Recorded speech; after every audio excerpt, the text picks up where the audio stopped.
Olá, bem-vindo a mais um canal da imprensa. Você já sabe, para a nossa revista eletrônica, informação é responsabilidade. No programa de hoje, nós vamos tratar de um assunto que está em voga na mídia e também bastante polêmico, a questão das Farc na Colômbia e o acordo de paz, que teve um voto de não num plebiscito no país. Para falar um pouquinho sobre esse assunto, eu estou recebendo, como sempre, alguns dos nossos articulistas. Camila Torres, seja bem-vinda, obrigada pela sua presença. Pela primeira vez, Sabrina Ferreira, seja bem-vinda aqui no nosso debate. E Ronaldo Pascoal, obrigada pela participação de vocês. Para dar um gás assim, no nosso debate, nós também convidamos o professor Fábio Darius. Seja bem-vindo, professor. Ele é docente do curso de História aqui do UNASP. Você sabe que o nosso programa procura a cada quinzena tratar de forma bem resumida os assuntos que estão sendo abordados no nosso site, para que você possa ter uma palhinha do que está sendo tratado ali. Para acessar mais do nosso conteúdo e saber o que os nossos articulistas produziram para vocês, nosso endereço é canaldaimprensa.com.br. Fique também de olho nas nossas redes sociais que estão aparecendo aqui na tela. Se você já está no nosso site, muito bem-vindo e vamos direto ao ponto. Hoje a gente vai, como eu expliquei, falar um pouquinho sobre a questão das Farc. A pergunta inicial que eu quero fazer, e até vou fazer para o Fábio, porque ele está aqui com essa função mais de esclarecer as questões históricas relacionadas ao assunto. Por que se começou esse conflito na Colômbia e o que move as Farc? Bem, o conflito ele começou já em 1948, há mais de 50 anos, portanto, antes que a Farc assumisse esse nome. Aliás, Farc é Forças Armadas Revolucionárias da Colômbia, ou Exército do Povo, ou FARC-EP, ou simplesmente Exército do Povo. Enfim, o povo conhece bem a Farc. Existem outros movimentos como o Exército de Libertação Nacional, a ELN, e alguns outros ainda, como o M19, que hoje não existe mais, e outras dezenas deles.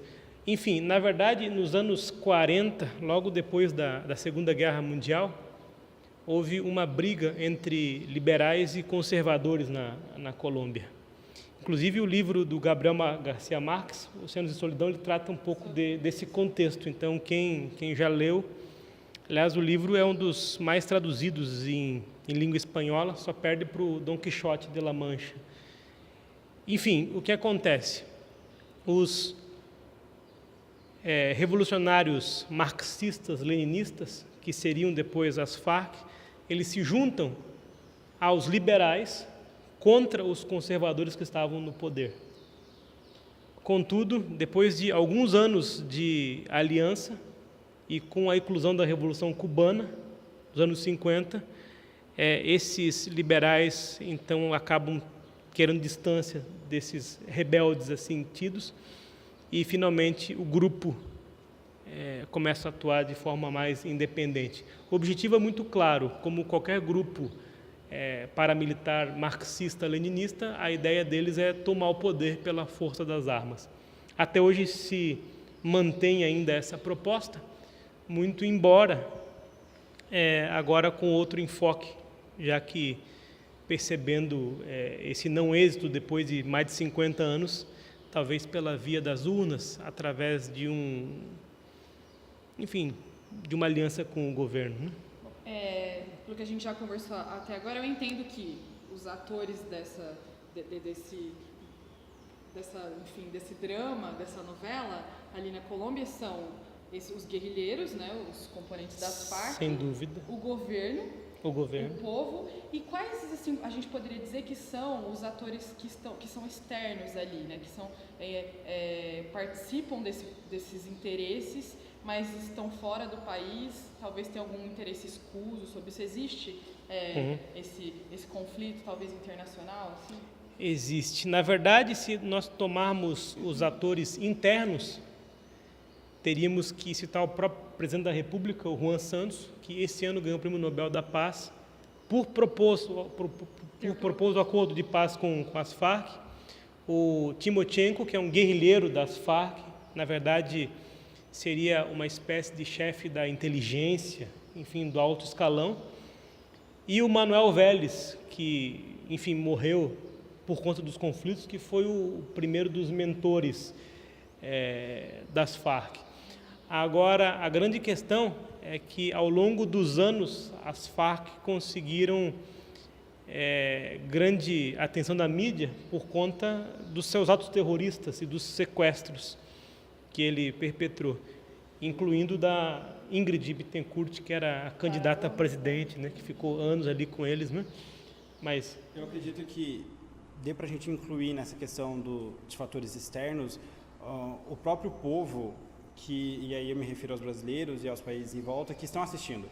Porque chamou tanta atenção da mídia que todos os outros estão ali atenciosos para saber o que vai acontecer, né? Antes da votação, todos estavam ansiosos para saber qual seria o resultado ou não. E eu vejo isso como mais uma questão ideológica, né? Eles lutam por aquilo que eles acreditam, e isso faz com que os outros que estão assistindo comecem a julgar ou comecem a defender aquilo. A gente viu na mídia que muito aconteceu não por parte dos veículos, mas mais por parte dos brasileiros mesmo, que comentavam as matérias e tudo mais, ou uma condenação totalmente generalizada do que estava acontecendo, ou uma defesa totalmente generalizada do que estava acontecendo. Então, não só a questão política, os presidentes envolvidos, mas todas as pessoas ali que pararam um momento para assistir o que estava acontecendo lá ou não. Então, mas quando eu falo atores, eu estou me referindo mais a partes atuantes com interesses, né? Quando você fala Sim. do povo assim, nós, como brasileiros comuns aqui, não temos um interesse específico na questão. Há uma questão, se alguém quiser comentar algo, mas há uma questão. As Farc, elas têm um papel que muitos países veem como terrorista. A Venezuela não vê a Farc como terrorista. Então, também a Cuba não vê. O Brasil, o Brasil, pelo menos até o Michel Temer, não sei como está agora, mas até que ele assumisse, também não via como terrorista. Só que tem um detalhezinho muito importante. As Farc hoje, na Colômbia, assumiram o controle e distribuição da cocaína. Então, anteriormente, nos anos 80 e 90, no início, isso ficava com o cartel de Medellín. Aí, com a morte do Pablo Escobar, assumiu o cartel de Cali. E o cartel de Cali perdeu o seu protagonismo. E note que hoje as próprias Farc têm essa influência. Então, um grupo que quer o poder, um grupo com ideais socialistas e que mantém a distribuição de cocaína, não parece muito coerente com os seus princípios iniciais. Então, quem que entra na jogada também? Os Estados Unidos. Porque grande parte da cocaína é despejada nos Estados Unidos. E, obviamente, o DEA e outros agentes americanos não estão muito felizes com o que está acontecendo. E, portanto, isso por si só coloca as Farc numa discussão mundial, né, que é o combate às drogas. Porque boa parte do mundo está pouco se lascando, desculpa a expressão. Da situação dos colombianos. A Colômbia. O que significa Colômbia? Antes da série Narcos, talvez poucos americanos soubessem onde ficava e o que era Colômbia, né? E para eles tanto importa hoje, para a maioria deles, que são muito umbilicocêntricos. Agora, por conta da cocaína que a Farc acaba produzindo e distribuindo, então eles acabam tendo essa... O assunto chega exatamente. nessas instâncias. Vamos falar um pouquinho sobre o acordo em si, né? Como eu comentei no começo, a população foi às urnas e votou contra... Não vamos fazer um acordo com as Farc. Aí eu pergunto para vocês, esse não, ele afeta de que forma o país? Quais são os ônus de terem dito não para isso e os bônus, se existem, de terem não para isso? E aí eu quero até mencionar o caso do ex-presidente, né, o Uribe, que está fazendo uma propagandinha forte contra, né? E aí essa propaganda, ela tem um interesse real de proteger o país ou é mais uma situação política, assim, um interesse político? O que você, Camila? Eu acho que a questão de as pessoas terem votado não é mais voltado para o lado de injustiça. Acho que acredito que grande parte da população que talvez foi afetada pelas Farc e que sofreu, que teve alguém próximo que sofreu, esse foi o motivo de ter votado não, para que fosse julgado do jeito que eles acham que deveria, porque com o acordo muita coisa seria deixada passar, esquecida, para viver em paz ali. Então, acho que esse é um dos grandes motivos. Mas o ônus disso tudo é porque pode continuar. E quantas outras mortes vão vir e o tráfico e tudo mais, o que vai continuar até que seja feito o acordo. Muitas outras vidas, as que já foram perdidas, e vão continuar perdendo outras vidas. Então, esse é talvez o maior ônus que tem daqui para frente. Como você mesmo mencionou, o acordo, o grande ponto, assim, o problema nele é que ele propõe anistiar os guerrilheiros, né? E nesses 50 anos, muitas atrocidades certamente foram feitas. A gente conhece alguns dos sequestrados, inclusive falamos da Ingrid Bittencourt, da Clara Rojas, que teve um filho com um guerrilheiro, e não se sabe se isso foi fruto de consenso, se isso aconteceu consensualmente ou não, enfim, né? Aí a pergunta que eu faço para vocês o que é melhor? É punir ou encontrar paz? Vocês não acham que é meio que assim, há um equívoco de interpretação do povo? Porque é melhor a gente... Não, vamos punir esse povo tudo porque eles realmente são culpados e passar mais 300 anos brigando? Ou seria melhor encontrar a paz, finalmente? Eu acho que o senso de justiça dos colombianos clama por isso. Só que é 6 por meia dúzia, porque por mais que eles paguem, eles não vão ter o que é o melhor para o país agora, que seria o acordo de paz, seria não ter mais morte, seria o fim, talvez, do tráfico de drogas. Eu penso de duas formas, e aí o professor, vocês me corrigem se eu estiver errado. Mas eu acho que essa proposta do acordo de paz, ela foi uma politicagem muito boa do lado dos guerrilheiros, que era assim, beleza, a gente aprontou 50 anos, a gente ferrou com a vida deles todo esse tempo, vamos propor agora um acordo em que nós vamos ficar livres, mas também nós não vamos mais fazer atrocidades. Então eu entendo o lado do povo que votou não. Não, eles erraram, eles cometeram crimes hediondos e eles devem pagar por isso. Porém, são 50 anos de conflito, mais de 50 anos de conflito. Eu acredito que o governo, eles não tenham força para lutar contra os guerrilheiros. A força dos guerrilheiros, ao meu ver, é maior. E o voto do não vai implicar em que os conflitos continuem, caso o acordo ele realmente não seja efetuado. Então, assim, eu acredito, nesse caso, que talvez seja uma palavra forte, que eles vão ficar impunes. Mas eu acredito que seria melhor isso do que eles continuarem um conflito e, sei lá, por mais 50 anos ou menos, mas que ainda mais crimes irão acontecer. Eu vejo um pouquinho diferente de você. Na verdade, o que você falou é importante, porque essa questão das punições, das justiças, obviamente estão na boca do povo, porque muitos e muitos foram os mortos por parte dos guerrilheiros e do governo no combate aos guerrilheiros, que de fato são guerrilheiros, porque, a meu ver, quem trafica droga se esconde no meio do mato e tem como ordem do dia o sequestro e assassinato, não tem outro termo que não guerrilheiro. Agora, uma coisa é certa, as direitas hoje no mundo estão tomando o poder. Isso é um perigo? Isso é um grande perigo também. A extrema-direita é perigosa, a extrema-esquerda é perigosa. Então, na verdade, a gente talvez tenha a ideia que isso acontece apenas no Brasil, com o PT sofrendo reveses nas eleições. Mas se você for para a Argentina, para o Chile, para a Colômbia, a extrema-direita que se aproxima perigosamente do poder na Europa, como o Marine Le Pen na França, e a esse respeito saiu na Alemanha um documentário com a secretária de Goebbels, tão somente para dizer o que acontece quando a direita assume o poder. Então a esquerda hoje está vivendo um péssimo momento histórico e o povo não está mais muito aliado às Farc, aberto. Além disso, a Farc hoje talvez no máximo ocupe um território de 20% da Colômbia, sim, nas florestas, e perdeu grande parte dos seus membros, ou porque desistiram da luta, ou porque foram mortos, sendo que da pequena parte que hoje é composta, boa parte é jovem, adolescente ainda. Entende? Então, eu tenho dificuldades em ver um grupo paramilitar de origem marxista querer o poder de forma democrática. Não entra na minha cabeça o modus operandi de um grupo em relação ao sistema.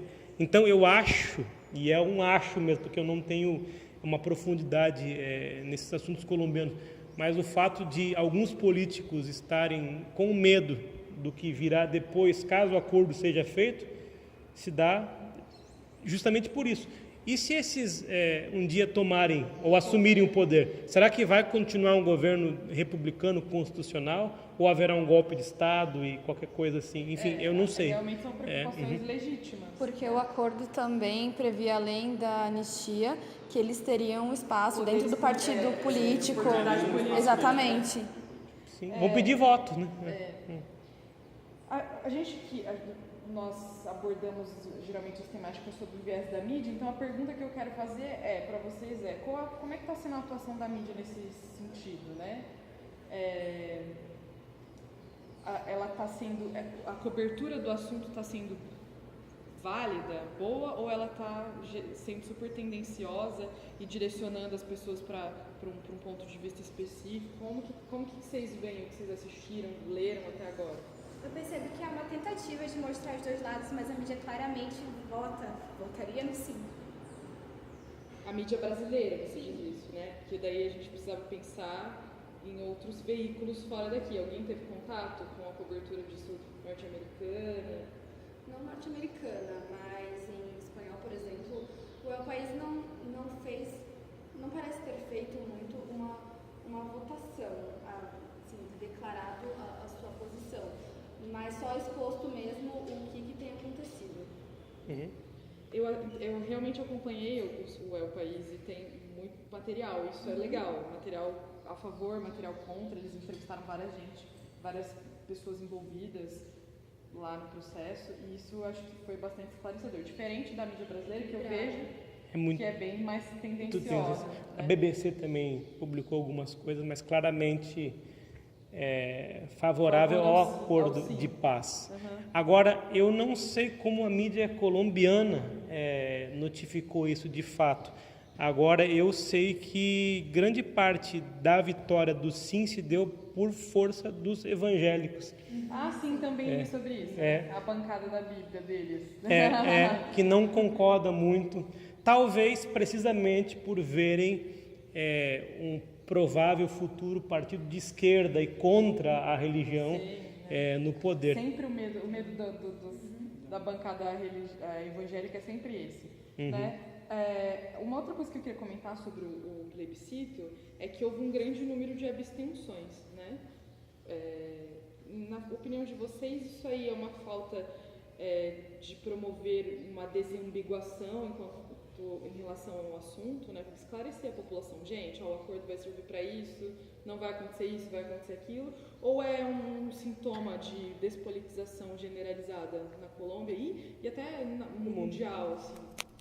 Eu acredito que eles não querem se envolver. Eu acho que eles já estão cansados, eu diria,